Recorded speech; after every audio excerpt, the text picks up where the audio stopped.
Ayan, nagbubulat-lat na. Bulat-lat naman, ano ba yan? Pag ako baby. Ayun isa pa. Tender care. May dab, ano Kasi pa? ako nagkikare. Ayan. Isa pa. Bulat-latin natin ng kone. Ano ba yan? Yung isa pa. Alam mo ba yan? Oh. Ano ba yan? Ano ba yan? Ayan. Ayan, pang bago ng ano, sumpa. Pero hindi na ako gumagamit. Bago lang yan. Ayan. Ano ba yan? Saan yan binili? Ayan, ayan, Mare. Patingin natin, Mare. Ano itong may tatak? Ayun, meron, Ito may meron. tatak, Meron, pinakita namin.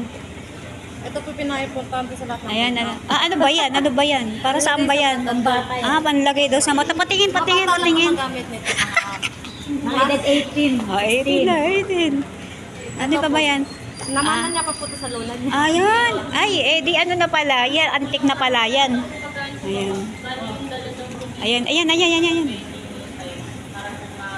Ano pa yan, Mare? Oh. Para saan naman yan?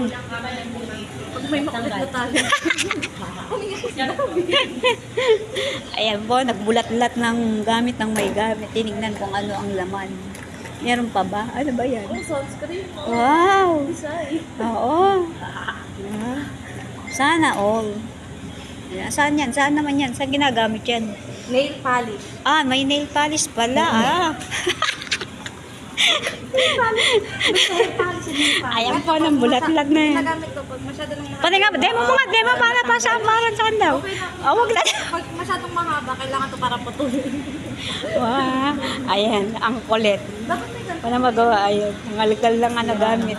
Naatilan. Ito supply na ginagamit ni Nina. Ayan. Ang Ano yung laki! ganyan? Oo nga. Ayan, kulitan lang.